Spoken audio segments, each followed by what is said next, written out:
Hey everybody, and welcome back to the channel. As always, hope you guys are having a wonderful day and a wonderful week. Now, in today's video, we're going over some saving goals, right? Because some of us, we think about savings, but you're like, hey, I don't know really where to start. Like, what should be my goal to begin with, right? So that's what this video is going to be for today. I think it's so important. I've been talking to people, and a lot of times there are people that have lots of money saved up, but they have no goals for the money they have saved, or they're literally just saving to save, which is better than not saving at all. But again, as we always talk about on this channel, we want to have a direction. So again, this video is just give you some direction, a little guide. So the first thing that you should do, that you should be saving towards, is an emergency fund. We've gone over emergency funds plenty of times on this channel, so that's a start. Getting, well, depending on what stage you are in life, like if you're like high school, college, I would aim for $1,000. That's what I would do. Okay, not at one time, like throughout the year. Aim for saving around $1,000 for your emergency fund, right? Or somewhere around that. Now, as you get older, as you become an adult, you want to keep contributing, so where you have at least 3 to 6 months worth of expenses, right? Just in case you ever lose a job, something crazy happens. You want to have at least 3 to 6 months worth of expenses. So again, depending how old you are, it's gonna be a little bit or a lot different. But that's a great start, just having an emergency fund set up. Again, you have to be expected for the unexpected. You never know what's going to happen, so just say to yourself, well, can we put $100 a month? Maybe, heck, I just do 50, right? $50 a month, and that way by the end of the year, I can have this $1,000 saved up. Or, of course, you want to have 3 to 6 months expense. You're going to have to save a lot more than $50 a month. But again, it's very important to be responsible and to make sure that you're saving towards something that is very important, which emergencies, of course, is very important. Something just as important is your retirement. Again, something that sometimes we don't think about. We don't, again, I say all the time, sometimes we don't think about the long-term future. And something that's going to eventually happen no matter what, or at least I hope happens, because you don't want to be working in your entire life, is retirement, right? Retirement is just one of those things where, in a sense, again, it's inevitable. You can either be prepared or unprepared. If you think Social Security is going to take care of you, good luck. Because one, by the time you retire, you might not even have Social Security. And secondly, Social Security is not going to cover. Okay, it might cover rent, and that'll be it. You have a place to stay, that's great, but you won't be able to do anything else. So something that's so important is, again, saving for your retirement. More specifically, putting it into investments, okay? Things like IRAs, right? Whether it's a traditional or a Roth IRA, your 401k, right? All these different things you can do are very important, because at the end of the day, we're gonna get older. Our ability to work is gonna lessen, and at the end of the day, you want to relax. You don't want to work all your life anyway. You don't want to be 80 years old. And to be fair, if you're 80 years old and you work, that is no shot at you.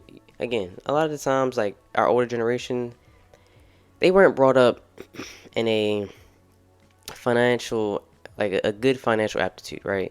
It's one of those things where a lot of people just are not taught it, and they're just unaware. So a lot of older people just didn't know how important it was to save their retirement. And then they get to their retirement and they're out of luck. And then they have to work. They have no choice, and they have to survive. And I don't want you guys to be in that same predicament. I think it's easily avoidable. Again, a savings goal I would give to you guys for that, specifically for your Roth IRA, because it's only up to $6,000 a year. Um, some of us may not be able to have $6,000 a year, but again, just $1,000, maybe $2,000 a year, just to start off, I think is a good goal to have. Again, it's very important to save for your retirement. Again, you want to be able to relax and enjoy, especially as you get, more unable to work, but just in general. All right, you want to have a point in life where you get to just sit back, do what you want, not have to worry about anything else. All right, sounds good. Another thing that's important that I think guys should save for, if you don't already have one, is a car. Now, I'm not talking about save for a new, brand new car. It could be a brand new car. If you can save enough money to get you a brand new car, go all for it. But even if it's just a used car, just saving for a car in general is very useful. Instead of going to a place, having to pull out loans. I mean, if loans are necessary, like a last resort, again, I'm one of those people who say if it's a last resort, then okay. That means that you already had saved ahead of time, and you don't have to take as much out. So again, saving for a car, even if you're just looking for a car that's, I don't know, $12,000, right? Used cars, $12,000. You're probably thinking, okay, E, how am I going to start saving that? Well, you want to have savings goals. You want to calculate how long would it take you to get there. And most importantly, you don't want to rush the process. When it comes to savings, it's gradual. It's consistent. You don't want to rush savings. Seriously, you want it to compound over time, and for it to be, again, consistent and a smooth trail. You don't want to be jumping, oh, I'm going to put $600 a month, then $200, then $800. No, you want it to be consistent. Okay, you don't have to overwork your savings. Just keep it at a point, whether it's $400, $500, and keep it at that. Okay, don't overcomplicate it. Make it simple. Okay. So again, saving for a car is very important. I mean, especially here in America, cars are very vital. I mean, me myself, I don't have a car, but I don't want a car. But if you are someone, a lot of people do want cars, so it's again very important to actually save for it. That way, the only thing you gotta worry about is gas and insurance. A lot of people have to worry about gas, insurance, and the car payment. Where they could have saved money originally, and that way they wouldn't have to worry about that. Okay, so again, that's just something to think about, especially if those are, getting your first job in high school, right? Especially for you guys. Wait to get a car. Don't rush getting a car. Wait, save up your money to get again. Start off. I would suggest starting up a used car because you don't need a brand new spanking car anyway. As long as it gets you to where you need to be, it's okay. All right. Eventually, when you get older, you can get that brand new car. All right. So again, another goal for you guys. Save. Now this next one I've actually made an entire video for, which is saving for your wedding. I'm gonna keep this one short because again I have a whole video on it, but it is something that's super important and super beneficial, right? You start saving for your wedding, your partner starts saving for your wedding. That means you have more money after the wedding, more money for your honeymoon, more money for maybe a home, things like that. Think about that. Really think about it. If you start saving for your wedding today, it's gonna be a lot less expensive when the wedding comes. Because weddings are what? Very expensive. Especially if you want to get a wedding planner. Like if you won't know what you're doing, you want to get a wedding planner, that's even gonna be more money, right? So just think about it. Save for your wedding. It's very important. It doesn't have to be that much. Communicate with your partner to start saving. That way you can combine that income, because once you get married, your income's gonna be joined anyway. So start it beforehand. Join that income together to pay for your wedding. Don't just rely solely on your parents. If your parents have the money to do so, then I'm not stopping you. If someone's parents and my girl's parents have the money to pay for a wedding, great. But me personally, I don't want to put that burden on anyone. I think that I'm responsible enough, I'm capable enough of saving so I can have the wedding of my dreams, right? Even though my dream wedding is non-existent. I don't really have a dream wedding, but whatever. my love's her dream wedding, so we can get that. Okay, but again, it is very beneficial not for you, but again the parents, because sometimes parents gladly chip in, but sometimes it's more than what they bargained for, and other times it's just it doesn't mesh well. Okay, so again, think about saving for your wedding. Now this next one is great if you already saved for your wedding, which is saving for a down payment for your home, right? Because think about it, if you save for your wedding and now you have the money for your wedding, because you got to remember it's joined together, right? That leaves you more money for something we mentioned, was maybe having money for a down payment. But let's be under the assumption that we never got married, because it's a little different if you don't have that dual income, right? Well, it's still important to save for. You typically they say at least have 20% down on a home. Like not only that, you don't want a home to be double. Well, this is typically for married couples, but even if you're not married, I would suggest the same thing. But you don't want a home that costs double what you make annually, right? Like seriously, if a home costs double what you make annually, you might want to stay away. This is a suggestion. You might want to stay away or save money towards that, because it's going to be a huge toll on you. You probably are not meant to have that home in the first place. Right, you might just be out of your league. A lot of people are out of their leagues. They just want these nice things, and they're like, I just have to have it. But I give you just a tip of advice, all right? Just to help you out on your journey to this extravagant lifestyle, right? How about save ahead of time? If you know you want a nice home in the future, whether you're in college, high school, your early 20s, start saving, okay? Sufficient amount of money, okay? Not that $50 we talk about, not that $100. You want to you want to save a sufficient amount of money. That's a huge goal to have. Okay, and it may have been one of the biggest goals to have on this list, which is saving for that down payment. Now, a wedding is very expensive as well, but down payment on a home, it might be cheaper for the down payment itself, but you have to think gradually how much money this may cost, right? So again, save for your down payment on a home. That way you can have the home of your dreams. You'll be able to afford it. Okay, think about it. Versus you didn't save it all. Now you're getting loans. Now you got to pay back the loan. Then you got to pay back the place. That's a disaster. Okay, that's just a disaster. You don't want to have to do that. Okay, so again, something to think about. Save for a down payment. Now there's two types of people in this world, all right? And I could have said this for any example, but I really want to have for this one. You have people that are prepared, and you have people that are unprepared. Now, something that you should be very prepared for is going on vacation, traveling. That's something I feel like not enough people really think about. Something you should be saving and planning for. Well, no, people do the planning part, but they don't do the saving part. Look, if you want to go on vacation, right, traveling, save ahead of time. I don't care if it's a year ahead of time. Heck, even if you don't have an idea of a place you want to go, just start saving for it. Okay, because traveling is not only very expensive just to get to the place sometimes, well, some depending on where you go, it might be a cheaper flight, but typically you're gonna be spending a lot of money. Let's just put it plainly, right? You want to be able to get back from vacation and not have to worry about paying anyone back. All right, it should have been paid for before you got there. A lot of times people go on vacation, have a great time, they get back, and now they're paying things off. Well, it should have been paid for. Okay, just something to think. Again, something to think about. Pay for your vacations ahead of time. Save ahead of time. You want to be able to go on vacation stress free. You want to be able to leave, come back home, and also be stress free. Okay. Again, it's just something to think about. If you're thinking about going on vacation, maybe postpone it a year so you can have the money. Because think about it. You say, man, I want to go to, I don't know, let me think of a place. I want to go to Japan this year. And you know you don't really have the money to go to Japan this year. What's going to be the difference between going this year and next year? There is going to be no difference.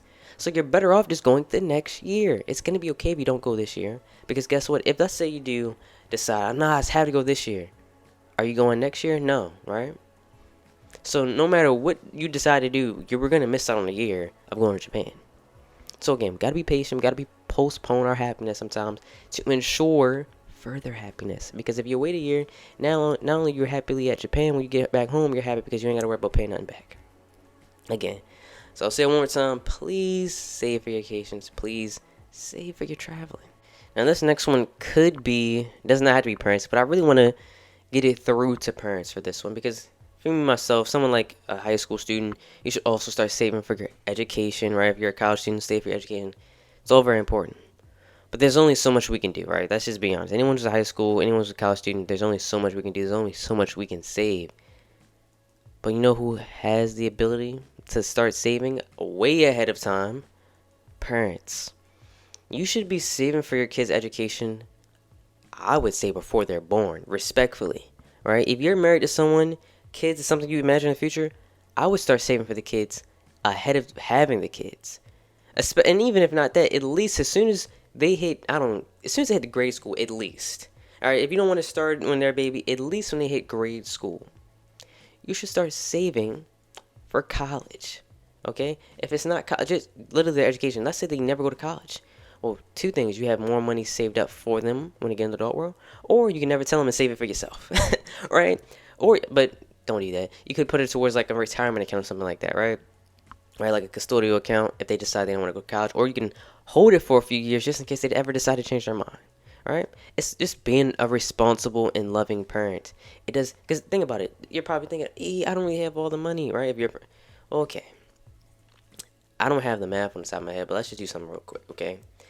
If you saved $600 a month, which for some people that may seem like a lot, so I'm just gonna get the math across to you guys first. Okay, if you save $600 a month for 18 years, I believe it's over like $100,000, right? All right, that's clearly gonna pay for your child's education as long as you're not going to somewhere like Harvard or something, right? If you go to a typical college, of course you're still gonna get scholarships and things like that.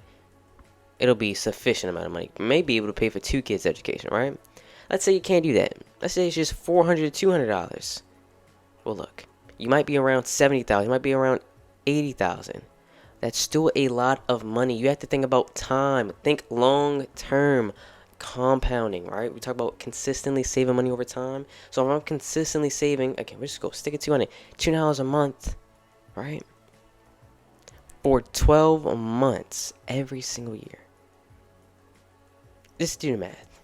Just do the math. If it's not paying for the entire education, it's paying for a majority of it. Okay? It not only is it not going to be a huge burden on you, well, I take that back because depending on certain things in life, it's just a very difficult parents, especially for single mothers, single parents in general, right? It could be a lot more difficult.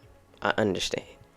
Okay, let's say not even 200, just $100 a month. Like, think of all the times that you thought about maybe getting some shoes or something like that. Again, just think about, you know what? Let me invest into my child's education so they can have a better life. Because I can hear the excuse already. Well, I can't. I don't have enough of this. Well, think about it. I'm sure that you're spending this money somewhere else, right? if you're at a point where all your money is going to your needs, like after your needs, you have no money left. There's two things I need you to do. Look at what are really your needs and see if you really need it. And two, try to get yourself out of that situation, which is a lot easier said than done, of course. I'm not saying that it's your fault, but whether it's looking at some assistance programs, right, doing some research, maybe looking for a better job, whatever you do, don't just stay in that situation, okay? Put some effort in, take control, okay? Because honestly, I believe you can take control and make a better situation of the current situation you have. And again, it's a long-term investment. It's for your kids to ensure that they're not in the same position that you're in. All right. So again, something to think about. Again, this is for my parents out there. Start saving as soon as they are born. All right. Start saving for their education. Now, this easily could have been number one, which is start saving towards your debt. We talk about that plenty of times as well. If you have any kind of debt, make sure that you're saving towards that, paying that off. I'm gonna keep that one short. If you have debt, you know you have debt. Have a savings goal for it. I don't care if it's just $50 a month, $200 a month. Well, I would recommend aggressively saving. So I would aggressively put money, chunks of money towards that. Meaning, if you gotta, seriously, if you gotta, I don't know, buy clothes from Walmart, get clothes from Goodwill, do it. Get that debt out the way. Stop thinking, no, I'm not doing it. Hey, look, I die before I do that. No, no, no. Because that debt's going to continue to grow as long as you keep waiting. So aggressively pay that debt off. It means you're going to have to make some sacrifices. But once the debt's paid off, you get to go back to your happy life. And also make sure you're not making the same mistakes that got you in debt in the first place, okay? So again, I'm keep that one short. But again, that's a huge savings goal to have. Paying off your debt. Again, that could be student loans as well. Because that's different. Like if it's credit card loans, student loans is all different. So if it's like something like student loans, again, that's going to take a little bit longer. But again, even with student loans, that's why we said it's important to save for your education, parents. Alright? You don't want your kids to be in debt. Now, some of us are too far gone. Like, Remy, I'm too far gone. Plenty of you watching this video too far gone. Your parents were unaware of doing that.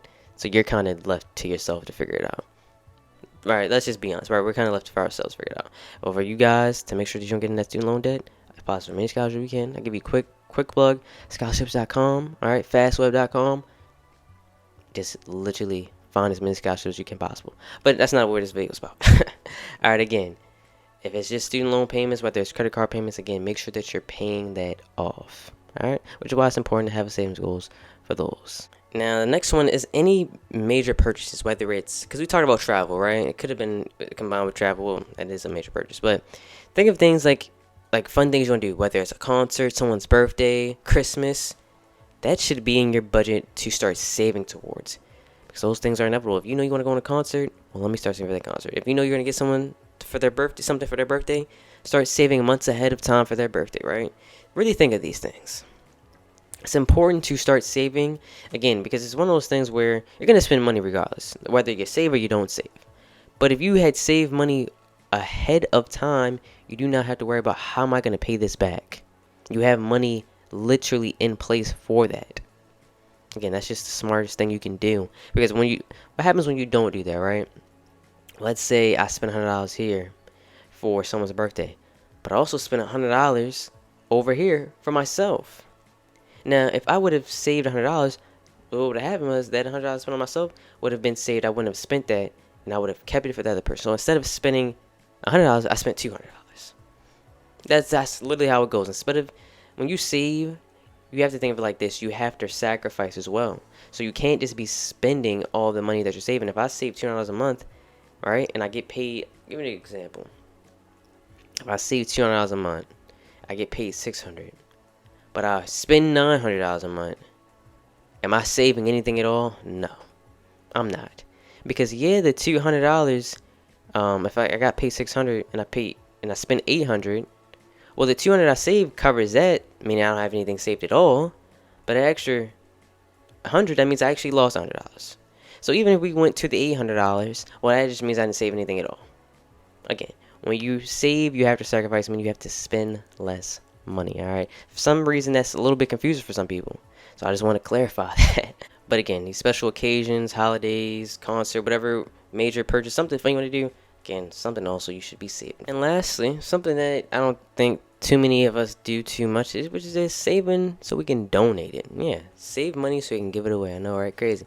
But no, just things in your community that's going to actually have a positive effect. Just think about saving even small amounts of money is still better than nothing. I mean, I'm not telling you got to save $1,000 and spend $1,000 on this charity organization. No, you don't have to do that. But again, just giving back to the community, helping those that are less fortunate, it's just something important to do. Again, it doesn't have to be a sufficient amount of money, but you want that good karma, right? Right? You want to do good things so good things happen to you. So lastly, again, just think about saving some money on the side. Again, maybe that $50 we talked about for the emergency funds, which for most people $50 is not going to work.